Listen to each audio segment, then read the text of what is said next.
यहाँ 14 अप्रैल जयंती के लिए जो जुलूस निकाला जा रहा है, यहाँ आए हुए हैं। देखिए हमारे पीछे जो जुलूस आ रही है बड़ी संख्या में, हम आपको दिखा रहे हैं लाइव। जय भीम साथियों।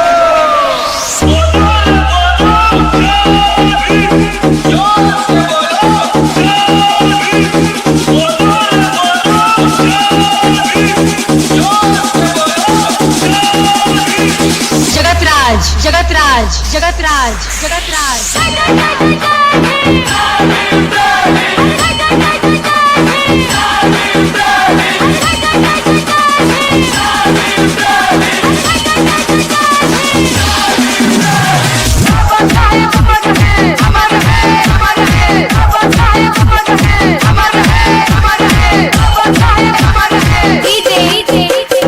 जगत जगत जगत राज राज। जय भीम साथियों।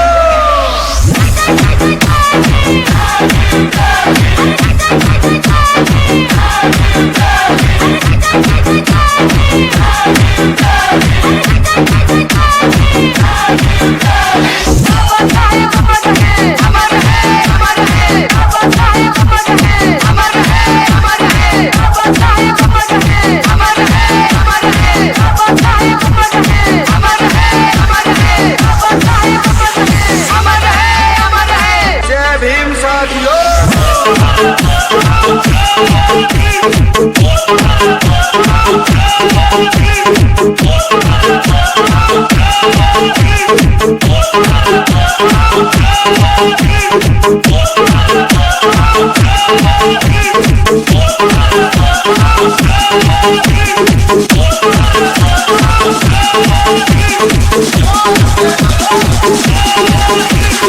जय भीम साथियों।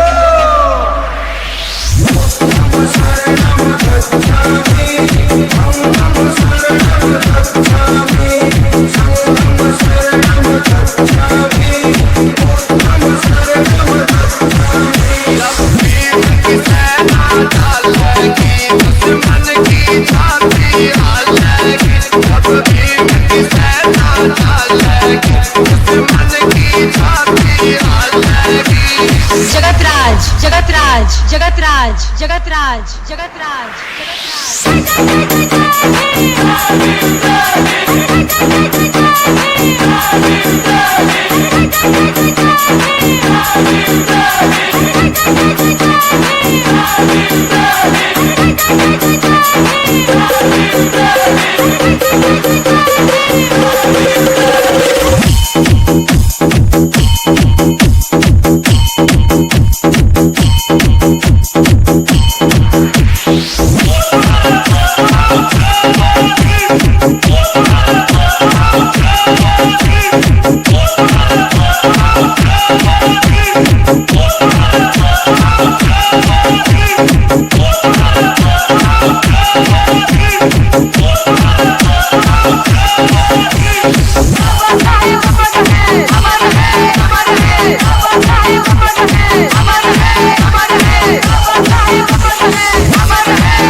जय भीम साथियों।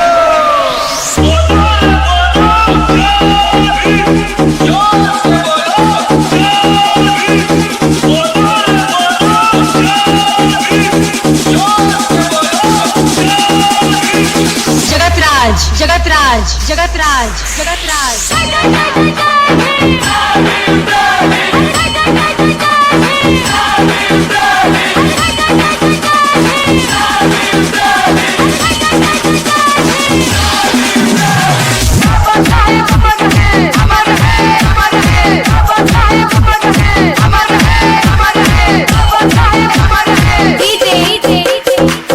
जगत जगत राज राज जय भीम साथियों।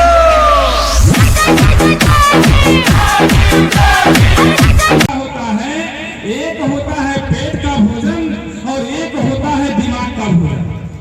तो अभी हमारे कलाकार साथी संगीत के माध्यम से आप लोगों को दिमाग का भोजन दे रहे हैं, तो मैं थोड़ा सा विचार का भोजन आप लोगों को देना चाहता हूं।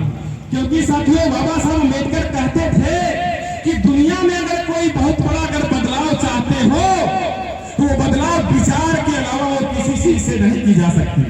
विचार ही वो आधार है कि दुनिया में बड़े से बड़े बदलाव को आप कर सकते हो। साथियों, विचार के रेफरेंस में मैं कहना चाहता हूं कि विचार से होता क्या है। हमारे लोगों को यही समझ में नहीं आता कि विचार से होता क्या है। साथियों, बाबा साहब अम्बेडकर के जीवन का संघर्ष का अगर आप अध्ययन करोगे तो उन्होंने अपने जीवन में कभी भी गोली बंदूक के संघर्ष को अख्तियार नहीं किया। उन्होंने किया क्या? विचारों को तहजीब दिया। विचार के माध्यम से उन्होंने कहा कि विचार से समाज में होता क्या है। ध्यान दीजिएगा। तो साथियों, विचार से समाज में जागृति होती है। ध्यान दीजिएगा, विचार से होता क्या है? विचार से समाज में जागृति होती है और जागृति से समाज में एक संदेश जाता है। विचार से समाज में एक जागृति होती है और जागृति से समाज में एक संदेश जाता है और संदेश से समाज में जनमत बनता है और जनमत से समाज में ताकत पैदा होती है। ताकत को शक्ति कहते हैं और वो शक्ति जिस समाज के हाथ में होती है वो समाज आजाद होता है और वो शक्ति जिसके विरोध में होती है वो समाज गुलाम होता है। ये मैं नहीं, डॉक्टर बाबा साहब अम्बेडकर ने। दूसरी बात साथियों, ऐसे समय तो बहुत कम है, माननीय महाराज साहब ने समय कम दिया है, लेकिन कोशिश करूंगा ज्यादा से ज्यादा बात रखूं। साथियों, आज की डेट में पूरी दुनिया में डॉक्टर बाबा साहब अम्बेडकर की 132वीं जन्म जयंती पूरी दुनिया के लोग मना रहे हैं। साथियों, लेकिन भारत का जो मनवादी विचारधारा के जो लोग हैं भारत में, जो आज शासन सत्ता में है, उनकी जो विचारधारा है वो चाहते हैं कि भारत की जनता बाबा साहब को भूल जाए। लेकिन भारत की जनता बाबा साहब के जन्मदिन को अपना खुद का पैसा खर्च करके उनकी जन्म जयंती मना रही है। लेकिन इसी देश में साथियों, ये सरकारें जो मनुवादी हैं वो क्या करती हैं? वो बाबा साहब को भुलाना चाहती हैं, लेकिन जनता भूलना नहीं चाहती। लेकिन गांधी को जनता भुलाना चाहती है और सरकारें उनके लिए बजट पेश करती है 2 अक्टूबर को जन्मदिन मनाने के लिए। ये कैरेक्टर है हमारी गवर्नमेंट का। साथियों, थोड़ी सी मैं मिशन के ऊपर चर्चा करना चाहता हूं, क्योंकि साथियों 1950 में भारत का संविधान लागू हुआ और आज 2023 चल रहा है। 23 चल रहा है। हमारे लोग बाबा साहब के मिशन को पूरा करने की बात तो करते हैं, लेकिन 70 से 70 साल से ज्यादा बीत गया, अभी तक महापुरुषों का मिशन पूरा नहीं। आखिर कारण क्या है? कि दुनिया में अगर दुख है तो दुख का कारण है, और कारण है कि इसका निवारण है। अगर हम इसे पूरा करने में आज असमर्थ है तो सीधी सी बात है कि हम कहीं न कहीं उस कारण को पकड़ नहीं पा रहे, समझ नहीं पा रहे हैं। साथियों, मिशन पूरा करने के संबंध में हमारे महापुरुषों की जो सोच थी, जो विचार थे, वो क्या थे कि डॉक्टर बाबा साहब अम्बेडकर कहते थे कि मैं चाहता हूं मेरे समाज में ज्यादा से ज्यादा अनुयायी पैदा हो। बाबा साहब अम्बेडकर कहते थे कि मैं चाहता हूं मेरे समाज में ज्यादा से ज्यादा अनुयायी पैदा हो, लेकिन मैं देख रहा हूं मेरे समाज में भक्तों की भीड़ लगी हुई है। उन्होंने भक्तों की कैटेगरी बताई। क्या कैटेगरी बताई? उन्होंने कहा कि साल में 365 दिन होता है, 364 दिन हमारे जो भक्त लोग होते हैं वो व्यक्तिगत काम में व्यस्त होते हैं। उनको बाबा साहब नहीं याद आते। कब याद आते हैं? केवल 14 अप्रैल के दिन। सही बता रहा हूँ, गलत बोल रहा हूँ? ये भक्तों का कैरेक्टर थोड़ा सा बता रहा हूँ, इसलिए बता रहा हूँ कि साथियों, अगर बीमारी को हम जब तक पकड़ेंगे नहीं उसका इलाज नहीं कर पाएंगे। साथियों, हमारे भक्तों का जो कैरेक्टर है कि साल में 365 दिन, 364 दिन व्यक्तिगत काम में व्यस्त रहते हैं, केवल एक दिन उनको 14 अप्रैल के दिन बाबा साहब याद आते हैं। करते क्या है हमारे भक्त लोग? वैसे भक्तों की कई कैटेगरी, पहली कैटेगरी मैं बता रहा हूँ। हमारे भक्त लोग क्या करते हैं? 14 अप्रैल के दिन क्या करते हैं कि बाजार जाएंगे, एक बाबा साहब की सुंदर सी तस्वीर खरीदेंगे, खरीद कर लाएंगे, घर में एक खूंटी में टांग देंगे और नहा धो करके सुंदर सा कपड़ा पहनकर अगरबत्ती बाबा साहब की फोटो के सामने जलाकर 5 बार ऐसे घुमाएंगे। घुमाने के बाद 5 बार मत्थे पे फेंकेंगे, इसके बाद पैर छुएंगे, इसके बाद अगरबत्ती जला के वही डाल देंगे। इतना करने के बाद उस भक्त को लगता है कि बाबा साहब ने मेरे ऊपर जो जिम्मेदारी लगाई थी आज मैंने वो पूरा कर दिया। ये पहली कैटेगरी है। दूसरी कैटेगरी क्या है कि आज हाईटेक हो गया, हमारा जमाना बदल गया है। दूसरी कैटेगरी के लोग क्या करते हैं कि डीजे लगा के खूब नाचते हैं, गाँव गाँव है नहीं, डीजे लगा के खूब नाचते हैं। और हमारे युवा भाई जब कहते हैं, नारा लगाते हैं, क्या नारा लगाते हैं कि बाबा तेरा मिशन अधूरा, हम सब मिलकर करेंगे पूरा। ठीक है मेरे साथियों, नारा तो आपका बहुत बढ़िया है, पूरा करने का मामला तो बाद में आएगा। अरे पहले मिशन को जानना होगा। तो साथियों, हमारे जो समाज के लोग मिशन की जानकारी के अभाव में वो मिसगाइड हो गए।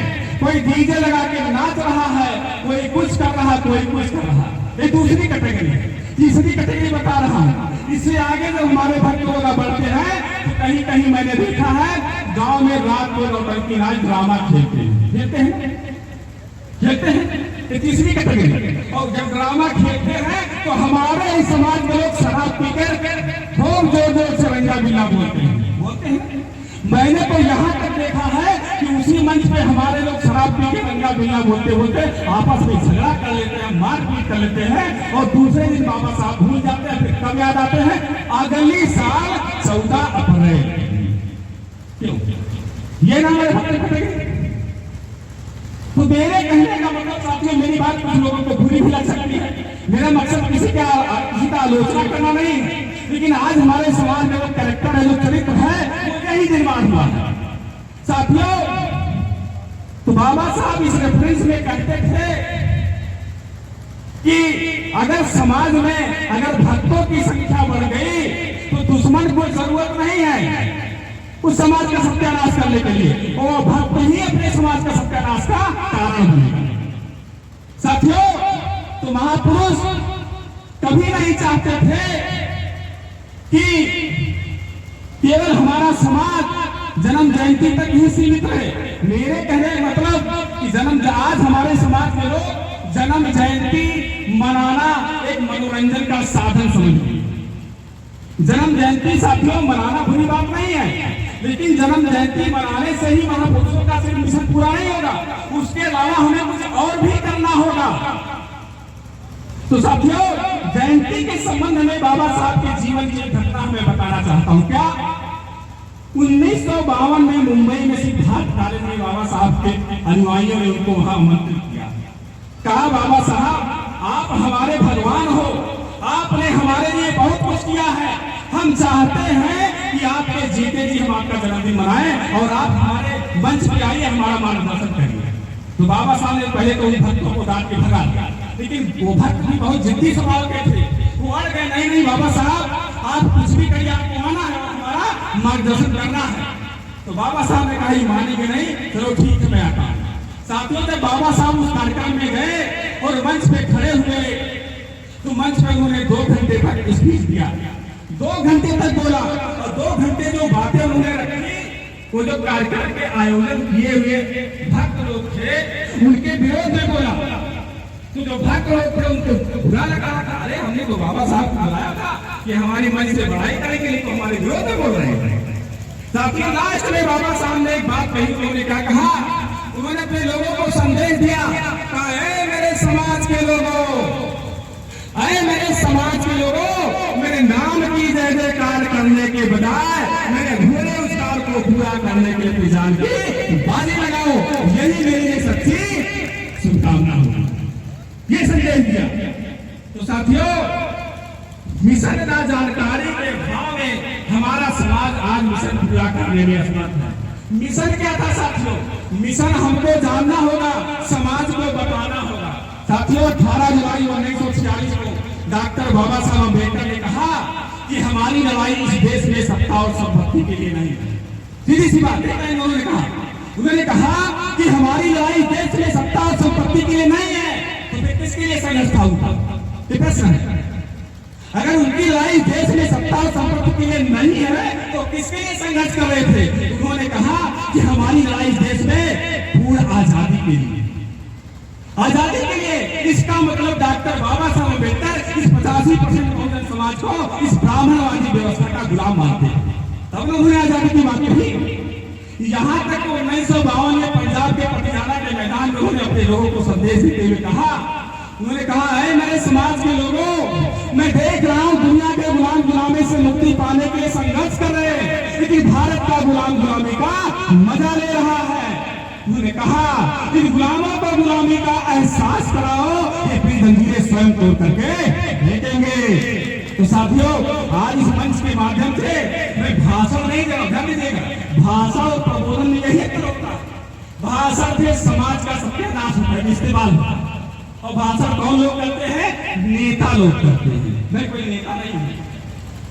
भाषण से समाज का सत्यानाश होता है, लोग यूज करते हैं, और प्रबोधन से समाज में जागृति होती है। और जो व्यक्ति जो समाज जागरूक होता है उसका कोई न तो इतिहास में इस्तेमाल कर पाया है और न ही वर्तमान में कर पाएगा।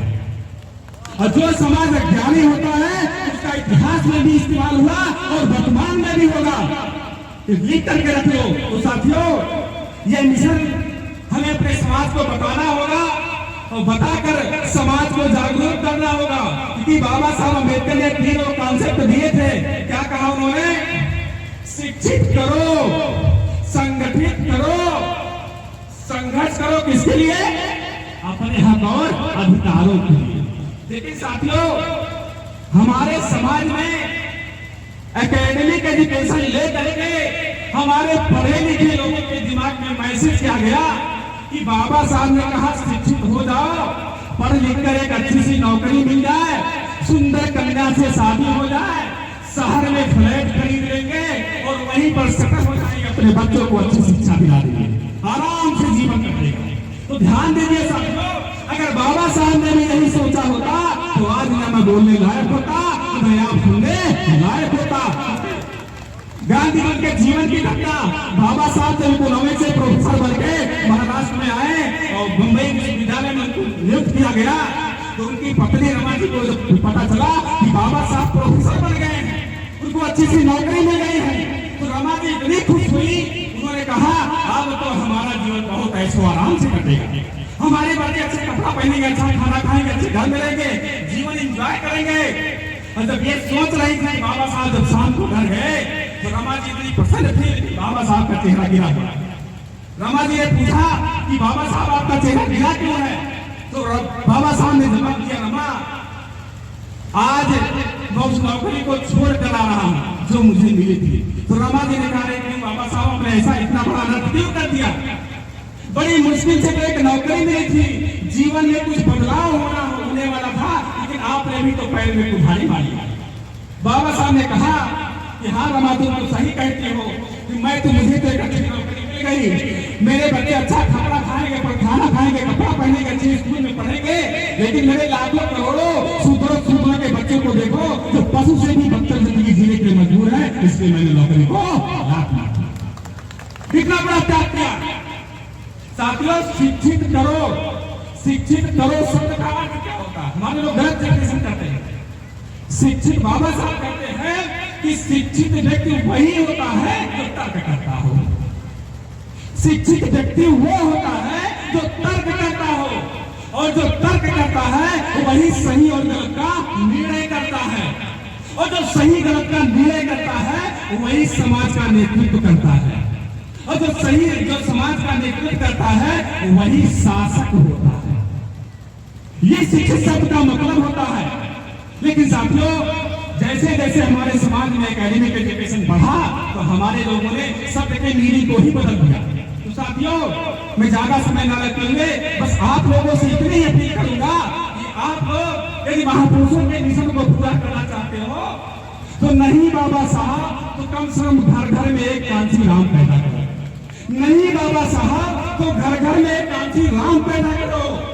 ये मेरी अपील है साथियों। ऐसा आप लोग करोगे, इन आशा और विश्वास के साथ आप लोगों ने मुझे बड़े गहरे रुकना, इसलिए धन्यवाद। जय भीम, जय भारत।